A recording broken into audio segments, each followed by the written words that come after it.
ఈరోజు మనం తమిళనాడు సాంబార్ ఎలా చేయాలో చూద్దాం. ఫస్ట్ మనం ఒక 100 గ్రాములు కందిపప్పు తీసుకొని నానబెట్టుకొని అందులో వెల్లుల్లిపాయలు, 2 టమాటాలు,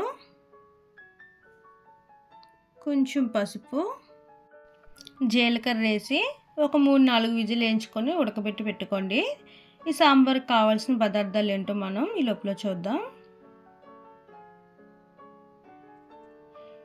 వంకాయలు, రాడిష్, బీన్స్, ఆనపకాయ, చిన్న ఉల్లిపాయలు, క్యారెట్, బెండకాయలు, పచ్చిమిరపకాయలు, ములక్కాడ, టమాటాలు, చింతపండు. తాలింపు కావాల్సిన ఎండుమిరపకాయలు, ఇంగువ, మెంతులు, జీలకర్ర, ఆవాలు, కరివేపాకు, వెల్లుల్లిపాయలు. మనం దీనికి తాలింపుని వేసుకుందాం. ఫస్ట్ మెంతులు వేసుకోవాలి.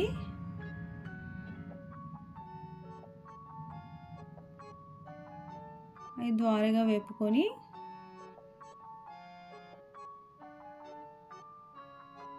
వెల్లుల్లిపాయలు వేసుకోవాలి.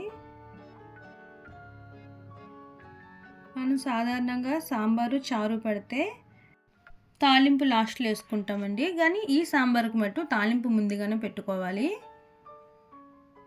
పోపులన్నీ వేసుకున్న తర్వాత లాస్ట్లో ఇంగువ వేసుకోవాలి.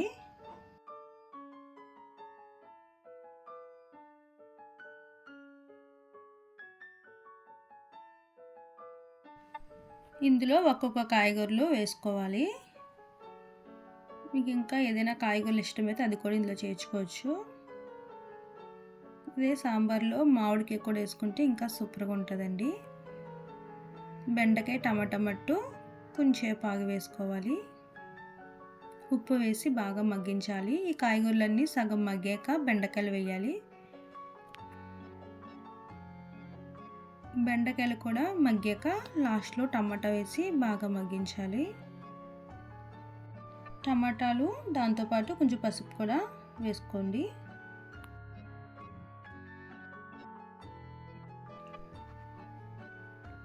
అన్నీ మగ్గిపోయాక ఇందులో మనం చేసిన సాంబార్ పొడి 2 స్పూన్లు వేసుకుందాం. ఈ సాంబార్ పొడి మనం ముందు వీడియోలో ఉంటుంది, అది చూసి మీరు రెడీ చేసుకోండి. ఇది బాగా కలిపి ఇందులో చింతపండు నానబెట్టి ఆ పులుపు తీసి ఇందులో వేసుకోండి. ఇప్పుడు ఉడకబెట్టుకొని పప్పుని బాగా రుబ్బుకొని మెత్తగా ఇందులో కలుపుకోండి.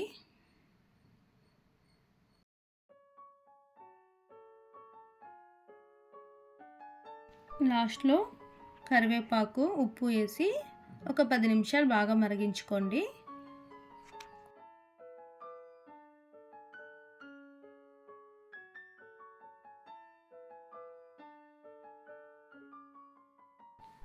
అంతే, తమిళనాడు సాంబార్ రెడీ అయిపోయింది.